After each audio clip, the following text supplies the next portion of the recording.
तो नमस्कार साथियों, पिछले वीडियो में हमने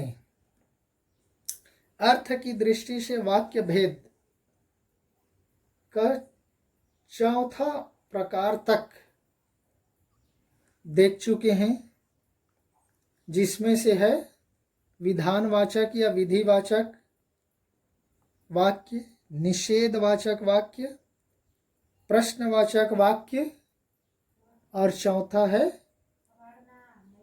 आज्ञावाचक वाक्य। ये चार देख चुके हैं। पिछले वीडियो का 2 उदाहरण यहाँ पर छूट गया है। हमने वहाँ पर केवल 4 उदाहरण देखे थे। देखिए यहाँ पर 5वां उदाहरण भी है, क्योंकि आप जब भी इससे संबंधित वीडियो देखोगे तो दोनों को जोड़ करके ही आपको देखना पड़ेगा और लिखना पड़ेगा, तभी पूरा होगा, अन्यथा तो अधूरा ही है। तो 5वां उदाहरण देखिए, बड़ों का सम्मान करो।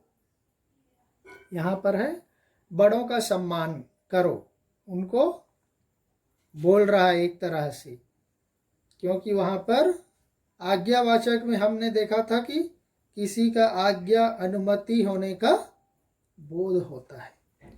तो बड़ों का सम्मान करो, उनको शिक्षा दे रहा है, यहाँ से चले जाइए, उनको आज्ञा दे रहा है, आप यहाँ से चले जाइए। तो इस तरह से ये आज्ञावाचक वाक्य के अंतर्गत हो गया। अब बचे हैं यहाँ पर 4, जिसके बारे में हमको प्रमुख रूप से चर्चा करना है।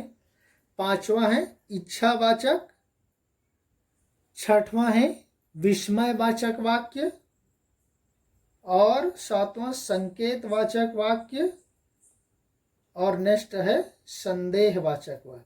संदेह और संकेत ये है। तो यहाँ पर हो जाएगा इच्छावाचक। नाम से ही पता चल रहा है इच्छा, मन की इच्छा, मन के भाव। इसमें परिभाषा देखते हैं, जिन वाक्यों से वक्ता की इच्छा, आज्ञा, आशीष, आशीर्वाद आदि का ज्ञान हो। देखिए, जिन वाक्यों से वक्ता की इच्छा, आज्ञा, आशीष, शुभकामना, यहाँ पर हमने सारे नहीं लिखे, आशीष लिख दिया बस, शुभकामना आदि का ज्ञान होता है, उन्हें इच्छावाचक वाक्य कहते हैं। जैसे यहाँ पर देखिए, मतलब हम किसी को देख करके हमारे मन में जो भावनाएं आती हैं वही कहना चाहिए, इच्छावाचक वाक्य के उदाहरण है। उदाहरण के तौर पर देखिए, तुम्हारा कल्याण हो। किसी को कोई प्रणाम करता है, घर में छोटे बड़े मिलते हैं तो हम उसकी कुशल की कामना करते, बोलते तुम्हारा कल्याण हो। दूसरा उदाहरण देखिए, भगवान तुम्हें लंबी उम्र दे। कोई प्रणाम करते तो बोलते ना दीर्घायु हो, ये भी एक उदाहरण है। दीर्घायु हो इच्छावाचक वाक्य का उदाहरण है। तुम्हारा कल्याण हो, भगवान तुम्हें लंबी उम्र दे। भगवान करे, नेक्स्ट, भगवान करे सब कुशल लौटे। हम उनकी कामना करते हैं, इच्छा, भगवान करे सब लोग सकुशल वापस लौट आए, वह कार्य सकुशल संपन्न हो जाए। ये इस तरह से। 5वां में देखिए, आज तो मैं केवल फल खाऊंगा। उनकी इच्छा की बात वह बता रहा है, आज तो मैं केवल फल खाऊंगा, इच्छा। नेक्स्ट, नए साल की बधाई देना भी, नव वर्ष मंगलमय हो, नव वर्ष की शुभकामनाएं, जन्मदिन की हार्दिक शुभकामनाएं। ये सारे मतलब मन की इच्छा, उनको आशीर्वाद ये रखना है। इच्छावाचक का मतलब होता है उनको आशीर्वाद, शुभकामनाएं देना, किसी कार्य के होने की कामना करना, यानी वह कार्य अच्छे से हो जाए। यही इसका ओरल भाव है। बाकी तो वहां पर उदाहरण के तौर पर आपके सामने प्रस्तुत ही है। नेक्स्ट है विस्मयवाचक वाक्य। देखिए साथियों, ये विस्मयवाचक कोई बाहर से आया हुआ नहीं है, अव्यय का है। विस्मयादि बोधक अव्यय, ये इससे जुड़ा हुआ है। क्रिया विशेषण, संबंध सूचक, समुच्चय बोधक, और चौथा है विस्मयादि बोधक अव्यय।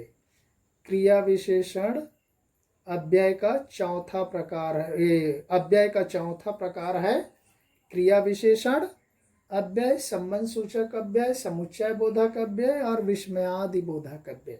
विस्मयादि बोधक के वाक्यों की सबसे बड़ी पहचान है उसका चिन्ह। देखिए, खड़ी लकीर डाल के नीचे बिंदी लगा देना, और उसमें वो सारे वर्ड्स आते हैं। यहाँ पर मैंने, देखिए, उदाहरण के से पहले हम लोग उसकी परिभाषा देख लेते। जिन वाक्यों से आश्चर्य, घृणा, क्रोध, शोक, हर्ष आदि के भाव व्यक्त हों, उन्हें विस्मयवाचक वाक्य कहते हैं। देखिए, तो यहाँ पर आ गए ना, आश्चर्य प्रकट करने के लिए, घृणा प्रकट करने के लिए, शोक प्रकट करने के लिए, क्रोध प्रकट करने के लिए, हर्ष प्रकट करने के लिए, ये इस तरह से शब्द प्रयोग किए जाते हैं। आह, ओह, छी, धिक, शाबाश, ये इस तरह से उसमें बहुत सारे शब्द आते हैं। आप 9वीं कक्षा के अंतर्गत भी आप इसमें विराम चिन्हों के प्रयोग में ही पढ़े होंगे, विस्मयादि बोधक चिन्ह। तो यही है विस्मयवाचक या विस्मयादि बोधक अव्यय के वाक्य के संदर्भ में। इस तरह से उसकी सबसे बड़ी पहचान है, जैसे ही वो शब्द आता है उसके बाद खड़ी लकीर के बाद एक बिंदी वाला विस्मय चिन्ह प्रयुक्त होता है। ये उसकी सरल पहचान है। तो यहाँ पर उदाहरण के तौर पर देखिए, एक वाह, कितना सुंदर दृश्य है। देखिए, वाह आया, वहां पर चिन्ह आपको दिखाई दे रहा है, कैसे लगा हुआ है, वाह कितना सुंदर दृश्य है। दूसरा उदाहरण देखिए, ओह, बड़ा ही जुल्म हो गया। किसी घटना को देखकर वह बोल रहा है, ओह बड़ा ही जुल्म हो गया, चिन्ह लग गया। नेक्स्ट तीसरा, अरे इतनी लंबी रेलगाड़ी, देखते अरे इतनी लंबी रेलगाड़ी, कोई नया चीज देख लेने से अरे ये इतना ऐसा है, तो जहां पर आश्चर्य होता है उधर लिख दिया घृणा, शोक, क्रोध, हर्ष, तो वहां पर विस्मयवाचक वाक्य हो जाता है। फिर हम किसी की प्रशंसा कर देते हैं, शाबाश तुमने अच्छा किया, बोलते कि तुमने बहुत अच्छा किया, ये भी हो सकता है, लेकिन शाबाश होना चाहिए। तो इस तरह से शाबाश के बाद चिन्ह आ गया। तो इस तरह से ये विस्मयवाचक वाक्य में विस्मयादि बोधक अव्यय के उन शब्दों को याद करना है, उसके चिन्ह को याद रखना है, आसानी से उदाहरण आंख बंद करके पकड़ सकते। और इच्छावाचक में तो बता दिया, उसकी इच्छा, आज्ञा, आशीर्वाद, शुभकामना प्रकट होता है। नेक्स्ट देखते हैं इसके बचे हुए और दो को। सातवां देखिए, संदेहवाचक वाक्य, नाम से ही पता चल रहा है संदेह। संदेह में शंका, डाउट, शायद वो हो। उदाहरण के पहले हम देखते हैं उसके परिभाषा से संबंधित वाक्यों की ओर। जिन वाक्यों में किसी कार्य के होने में संदेह या संभावना का बोध हो, देखिए किसी कार्य के होने में संदेह, शंका, डाउट, संभावना, पॉसिबिलिटीज हो, उसका ज्ञात हो, उन्हें संदेहवाचक वाक्य कहते हैं। तो यहां पर नाम से ही पता चल रहा है संदेह, संदेह होना चाहिए, डाउट। कैसे? उदाहरण में देखिए, यहां पर 4 उदाहरण लिया गया है। शायद शाम को वर्षा हो जाए। मान लो दिन में बहुत अधिक धूप निकला हो, गर्मी लग रहा हो, पसीना हो, तो क्या अंदाजा लगाते? शायद आज शाम को वर्षा हो जाए, संभावना। दूसरा उदाहरण देखिए, वह शायद आए। हमारा कोई व्यक्ति बाहर गया हुआ है, तो हम उसके लिए अनुमान लगाते, शायद वो आज आ जाए, शायद, संभावना, संदेह, डाउट। तीसरा, संभवतः वह सुधर जाए। देखिए, संभवतः, संभावना, वो इसको ऐसा कर देने से शायद उसके जीवन में सुधार आ जाएगा, या उसकी एक्टिविटी में, उसकी गतिविधि में, उसकी कार्यशैली में परिवर्तन आ जाए। और चौथा है, शायद मैं बाहर चला जाऊं। बोलते कि शायद मैं कल बेंगलुरु जा रहा हूं या गुलबर्गा जा रहा हूं, ऐसा मतलब संभावना। तो यहां पर देखिए, संदेह का मतलब उस कार्य के होने में शंका होना, संभावना होना, शायद, संभवतः, हो सकता है, ऐसा उसमें एक डाउट शब्द का प्रयोग होता है, वह है संदेहवाचक वाक्य। और आज का इस वीडियो का चौथा और अर्थ की दृष्टि से वाक्य भेद का 8वां और अंतिम है संकेतवाचक वाक्य। संकेत, सिंबलिक कैसे होता है? देखिए, जिन वाक्यों से शर्त संकेत का बोध होता है, यानी एक क्रिया का होना दूसरी क्रिया पर निर्भर होता है, उन्हें संकेतवाचक वाक्य कहते हैं। देखिए, शर्त, संकेत का मतलब होता है एक काम का होना दूसरे काम पर निर्भर हो जाता है, वहां पर होता है संकेतवाचक वाक्य। तो इस तरह से संकेत का मतलब एक काम दूसरे काम पर निर्भर होता है। जैसे बोल दिया जाता है कि आप अच्छा पढ़ते तो इतना कम अंक नहीं मिलते, यदि आपने पढ़ा होता तो इतना कम मार्क्स नहीं आता, यदि तुम वहां नहीं जाते तो ये दुर्घटना नहीं होती। मतलब किसी कार्य के होने में किसी दूसरे क्रिया पर आश्रित हो जाना, निर्भर हो जाना, वो संकेतवाचक वाक्य के अंतर्गत आता है। अब चलते हैं उदाहरणों की ओर। जैसे यहाँ पर देखिए, अगर वर्षा होती तो फसल अच्छी होती। देखिए, अगर वर्षा, फसल होना किस पर निर्भर होता है? वर्षा पर होता है। वर्षा ही नहीं होगी तो फसल अच्छी कैसे होगी? तो यहाँ पर देखिए, अगर वर्षा होती तो फसल अच्छी होती। फसल अच्छा होना किस पर निर्भर हो गया? वर्षा पर निर्भर हो गया, दूसरे कार्य क्रिया पर। दूसरा उदाहरण देखिए, आप आते तो इतनी मुसीबत ना आती। देखिए, उसके यहाँ मुसीबत आने का कारण क्या है? वो व्यक्ति नहीं आया जिसकी वह उम्मीद करता था।